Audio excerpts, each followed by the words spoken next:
நமோ புத்தாய நண்பர்களே, இன்றைக்கு நாங்கள் உங்களுக்கு சொல்லிக் கொடுக்க போவது ஒரு பரித்தத்தை பற்றி. பரித்தம் என்றால் பாலி மொழியால் பரித்த, தமிழ் மொழியால் பரித்தம் என்று சொல்லலாம். அவற்றை மொழிய காரணம்தான் எங்களுக்கு வரும் பிரச்சனைகள் இருக்கு. சில நேரம் அமனசர்களிடமிருந்து எங்களுக்கு பிரச்சனைகள் வரும். அப்போது எங்களுக்கு எங்களுடைய பாதுகாப்பிற்காக இந்த பரித்தங்களை பாராயணம் செய்து அவற்றை பாவிக்கலாம். அதே போல நோய் நொடிகள் வரும்போது இந்த பரித்தங்கள் பாவிக்கலாம். வேறு வேறு பிரச்சனைகள் வரும்போது பரித்தங்களை பாவிக்கலாம். அவ்வாறான பல நன்மைகளை தரும் நிறைய பரித்தங்களை புத்த பகவான் மொழிந்திருக்கிறார். இந்த பரித்தம் தான் இன்றைக்கு சொல்லிக் கொடுக்கும் பரித்தம் தான் கரணியமித்த சூத்திர போதனை. அதை மொழிய ஒரு காரணம் இருந்தது. அதுதான் அந்த காலத்தில் புத்த பகவான் சாவத் எனும் நகரத்தில் ஜேத்தவன எனும் ஆசிரமத்தில் தான் வசித்து வந்தார். 500 பிக்குமார்கள் புத்த பகவானை வணங்கி நீண்ட பிரதேசத்துக்கு பயணம் செய்தார்கள். அங்கே அவர்களுக்கு பெரிய காடு ஒன்று, ஒரு வனம் சந்தித்தது. அந்த வனம் மிகவும் ஆழ்ந்த அல்லது அடர்ந்த வனம், அதே போல மிகவும் அழகான இடம். அங்கே ஒரு நீரோடையும் ஒரு சிறிய கங்கை போல அந்த வனத்தினூடாக ஓடிக்கொண்டிருந்தது. அதில் மணல் மேடுகள் பாய் விரித்தது போல வெண்ணிறமாக மிகவும் அழகாக பறந்திருந்தது. இந்த 500 பிக்குமார்கள் நினைத்தார்கள், எங்களுக்கு இந்த மாரி காலத்தை கலைக்க தியானம் செய்வதற்காக இதுதான் மிகவும் சிறந்த இடம் என்று சிந்தித்து பார்க்கும்போது அதில் அருகிலேயே ஒரு கிராமமும் இருந்தது. தனக்கு உணவை பெற்றுக்கொள்வதற்காக அந்த கிராமத்துக்கு பின்ன பார்த்த பயணமும் போகலாம். அவர் கதைத்து கொண்டு அந்த கிராமத்தில் இருந்தவர்களுக்கு அதை சொல்லும் போது கிராமத்தவர்களும் மிகவும் சந்தோஷத்துடன் சுவாமிமார்களுக்கு இருந்த அன்பு காரணமாக அந்த சுவாமிமார்களுக்கு தேவையான குடில்களை காட்டி கொடுத்தார்கள். சங்கமன, அதாவது நடந்து கொண்டு செய்யும் தியானங்களை செய்வதற்காக சங்கமன மேடுகளையும் காட்டி கொடுத்தார்கள். சுவாமிமார்களுக்கு தேவையான எல்லா வசதிகளையும் செய்து கொடுத்தார்கள். இந்த சுவாமிமார்கள் இந்த வனாந்தரத்தில் இருக்கும் போது, தியானங்களை செய்து கொண்டு இருக்கும் போது, சில நாட்கள் போகும்போது முதலில் இருந்த காட்டில் அழகு, அமைதியான தன்மை இல்லாமல் போனது. அது ஒரு மிகவும் கெட்ட இடமாக மாறிவிட்டது. அங்கே சில நேரம் கொடூரமான சப்தங்கள் கேட்க கிடைத்தது. சில நேரம் இடத்துக்கு இடம் துர்நாற்றம் வீச தொடங்கியது. அதே போல எலும்பு கோடுகள் நடமாட தொடங்கின. அதே போல பயங்கரமான முகங்கள் வானில் பறந்து செல்வது போல காண கிடைத்தது. அது மிகவும் வித்தியாசமான ஒரு இடமாக மாறிவிட்டது. ஆனால் இந்த பிக்குமார்களும் அந்த இடத்தை விட்டு போகவில்லை. அவர்கள் அப்படியே இருந்து தியானம் செய்து நிப்பான மோட்சத்தை அடைவதற்காக முயற்சி செய்தாலும், எவ்வளவு முயற்சி செய்தாலும் அவர்களுக்கு அதை செய்ய முடியவில்லை. பிறகு மாரிக்காலம் கடந்த பின்னர் அவர்கள் திரும்பி புத்த பகவான் இருந்த இடத்துக்கு சென்று புத்த பகவானை வணங்கி புத்த பகவானுக்கு இந்த விடயத்தை பற்றி கூறினார்கள். புத்த பகவான் பார்க்கும்போது இங்கே நடந்த விஷயத்தை பற்றி புத்த பகவான் உணர்ந்து கொண்டார். அந்த விஷயம் என்னவென்றால் புத்த பகவான் மொழிகிறார், பிக்குமார்களே, அந்த இடத்தில் உங்களுக்கு தொந்தரவு செய்தவர்கள் அமனுஷ்யர்கள் அல்ல, வேறு அமனுஷ்ய ஆத்மாக்களும் அரக்கங்கள் அப்படியானவர்களும் அல்ல. இங்கே தேவர்கள் தான் இருந்தார்கள்.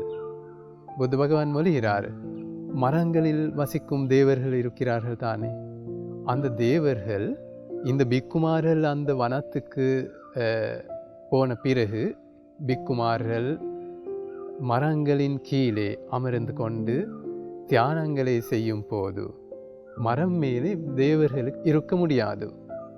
பிக்குமார்களுடைய சீலத்தின் மகிமை இருக்குதானே, அந்த மகிமையால் தேவர்களுக்கு மரம் மேலே தன்னுடைய வசிப்பிடங்களில் இருக்க முடியாமல் போனது. பாருங்க, இந்த சீலத்தின் மகிமை. உங்களுக்கு பஞ்சசீலத்தை பற்றி தெரியும் என்று நான் நினைக்கிறேன். அதாவது பிராணிகளை கொல்லாமல் இருத்தல், களவெடுக்காமல் இருத்தல், விபச்சாரத்தில் இருந்து விலகி இருத்தல், பொய் பேசாமல் இருத்தல், மது அருந்தாமல் இருத்தல். பிக்குமார்கள் உபசம்பதா சீலத்தை கடைபிடிக்கும் போது அதில் 227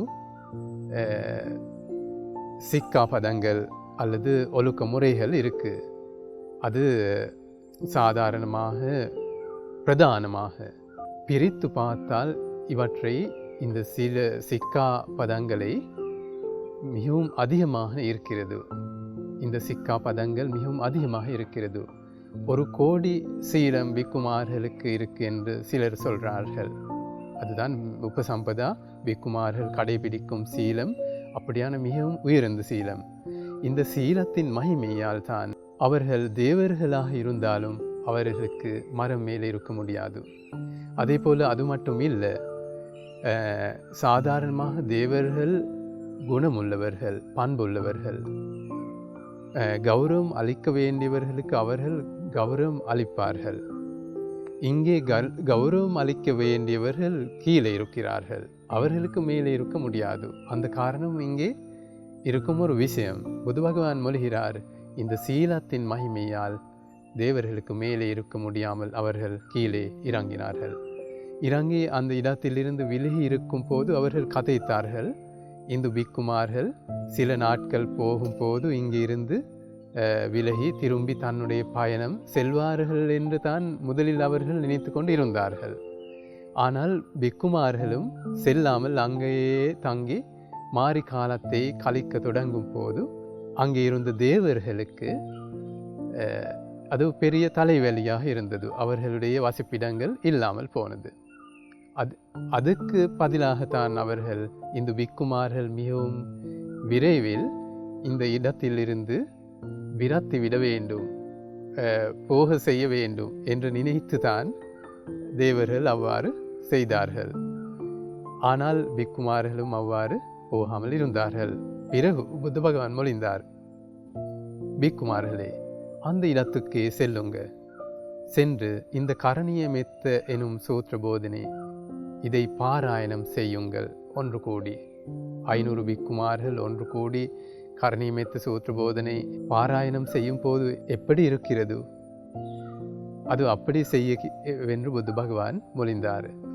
பாராயணம் செய்து கொண்டு மெத்தா எனும் தியானத்தை அல்லது மைத்ரி தியானத்தை நன்றாக பரவுங்க, அந்த சமாதினை நன்றாக செய்யுங்க என்று புத்த பகவான் மொழிந்தார். அந்த பிக்குமார்களும் அந்த இடத்துக்கே சென்று புத்த பகவான் கூறிய மாதிரி செய்ய ஆரம்பித்தார்கள். புத்த பகவான் அவ்வாறு செய்ய காரணம் தான் அவர்களுக்கு மோட்ச நிலை அடைவதற்காக இருக்கும் இடமும் அதுதான். அந்த இடத்திலேயே அதை செய்யலாம். தேவர்களுடைய பாதுகாப்பும் உதவியும் இவ்வாறு செய்யும் போது கிடைக்கும் என்று புத்த பகவான் அறிந்திருந்தார். அனைத்து விஷயங்களை பற்றியும் அறிந்திருக்கும் புத்த பகவான் இதையும் அறிந்து கொண்டு அந்த பிக்குமார்களுக்கு அந்த இடத்துக்கே செல்லுங்க சொல்லி கூறினார். பிறகு பிக்குமார்கள் அதை செய்ய தொடங்கி சில நாட்கள் போகும்போது அந்த இடம் முதலிலேயே இருந்த இடம் இருந்து தானே, அந்த இடத்தை விட மிகவும் சுகமான அழகான இடமாக மாறிவிட்டது. அதுக்கு பிறகு தேவர்கள் நினைத்தார்கள். இந்த பிக்குமார்கள் மிகவும் நல்லவர்கள், மிகவும் சிறந்தவர்கள், குணப்பண்புகள் உடையவர்கள், இவர்களுக்கு உதவி செய்ய வேண்டும், இந்த மோட்ச நிலை அடைவதற்காக உதவி செய்து எங்களுக்கும் புண்ணியம் சேகரித்து கொள்ளலாமே என்று நினைத்திருக்கலாம். அவர்கள் பிறகு என்ன செய்தார்கள்? அந்த பிக்குமார்களுக்கு உதவி செய்ய தொடங்கினார்கள். சிறிய காலம்தான் கழித்தன.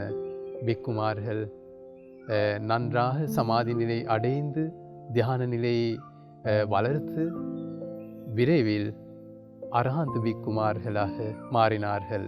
அதாவது சம்சார பயணத்தில் இருக்கும் எல்லா துக்கங்களில் இருந்தும் அவர்கள் விடுபட்டார்கள். கருணிமித்த சூத்திர போதனையை நான் கொஞ்சம் பாராயணம் செய்து உங்களுக்கு நாம் அது எப்படி உச்சரிக்க வேண்டும் என்று உங்களுக்கு காட்டுகிறேன். இவ்வாறு தியானம் மெத்தாயினும் தியானத்தை செய்ய நீங்களும் தொடங்கினால் உங்களுக்கும் தேவர்களுடைய பாதுகாப்பு பெற்றுக்கொள்ளலாம். அப்போது அமனுஷர்களுடைய அரக்கங்களுடைய ஏதாவது பிரச்சனைகள் இருந்தால் அவையும் இல்லாமல் போகும். என்ன காரணம்? தேவர்களுடைய பாதுகாப்பு அதே போல உதவி கிடைக்கும் போது அனைத்து பிரச்சனைகளும் இல்லாமல் போகும். அப்படியான பிரச்சனைகள் இல்லாமல் போகும். மெத்தாயினும் தியானத்தை பற்றி நான் உங்களுக்கு சொல்லிக் கொடுத்து இருக்கிறேன். முனிவர் எனும் இந்த யூடியூப் சேனலினூடாக 2 கிளிப்களை மெத்தாயினும் தியானத்துக்கு நான் செய்து கொடுத்து இருக்கிறேன். அவற்றை பார்த்து இந்த மெத்தா தியானத்தையும் செய்ய உங்களுக்கு பழகலாம். இப்போது அந்த கரணிய மெத்த சூத்திர போதனை எவ்வாறு பாராயணம் செய்ய வேண்டும் என்று நாங்கள் பார்ப்போம். சாது சாது சாது நமோ தஸ்ஸ பகவதோ அரஹதோ சம்மா சம்புத்தஸ்ஸ நமோ தஸ்ஸ பகவதோ அரஹதோ சம்மா சம்புத்தஸ்ஸ நமோ தஸ்ஸ பகவதோ அரஹதோ சம்மா சம்புத்தஸ்ஸ கரணிய மத்த குசலேன யந்தං சந்தං பதං அபிசமிච්ච සක්කෝ උජුච සූජුච සුවචෝ චස්ස මුදු අනතිමානි සන්තුස්සකෝච සුභරෝච අප්පකිච්චෝච සල්ලහුක බුත්ති සන්තින්ද්‍රියෝච නිපකෝච අප්පගබ්බෝ කුලේසු අනනුගින්ධෝ නච කුද්දං සමාචරේ කිංචි යේන විඤ්ඤූ පරේ උපවදෙය්‍යුං සුඛිනෝ වාකේමිනෝ හුන්තු සබ්බේ සත්තා භවන්තු සුඛිතත්තා යේකේචිපාන භූතත්ති තසාවා තාවරාවා අනවසේසා දීඝාවායේ මහන්තාවා මජ්ජිමාරස්ස කානුකතුලා දිට්ඨාවායේව අද්දිට්ඨා යේච දුරේ වසන්ති අවිදුරේ භූතාවා සම්භවේසීවා සබ්බේ සත්තා භවන්තු සුඛිතත්තා නපරෝ පරං නිකුම්බේත නාති මඤ්ඤේත කත්තචිනං කංචේ ව්‍යාරෝසනා පටිඝ සංඥා නාඤ්ඤ මඤ්ඤස්ස දුක්ඛමිච්ඡේය මාතා යථා නියම් පුත්තං ආයුසා ඒක පුත්ත මනුරක්ඛේ ඒවම්පි සබ්බ භූතේසු මානසං භාවයේ අපරිමාණං මෙත්තංච සබ්බ ලෝකස්මින් මානසං භාවයේ අපරිමාණං උද්ධං අදෝච තිරියංච අසම්බාධං අවේරං අසපත්තං තිට්ඨං චරං නිසින්නෝවා සයානෝවා යාව තස්ස විගත මිද්දෝ ඒතං සතින් අදිට්ඨේය බ්‍රහ්මමේතං විහාරං ඉදමාහු දිට්ඨිංච අනුපගම්ම සීලවා දස්සනේන සම්පන්නෝ කාමේසු විනය්‍යගේ ධං නහි ජාතු ගබ්බසෙයං පුනරේතිති ඒතේන සච්චේන සුවත්ති හෝතු සාදු සාදු සාදු. இதுதான் கரணியமித் எனும் சூத்திர போதனை. இதை மனனம் செய்து கொண்டு காலையிலும் மாலையிலும் புத்த பகவானை வணங்கி இதை பாராயணம் செய்தால் அதே போல அத்தோடு மெத்தா எனும் தியானத்தையும் செய்து கொண்டிருந்தால் அதே போல நாங்கள் வீட்டு வேலைகளில் இருக்கும் போதும் மெத்தாவை பரப்பிக்கொண்டு வாழ்ந்தால் இந்த பயன்களை பெற்றுக்கொள்ளலாம். அனைவருக்கும் வணக்கம். நமோ புத்தாய.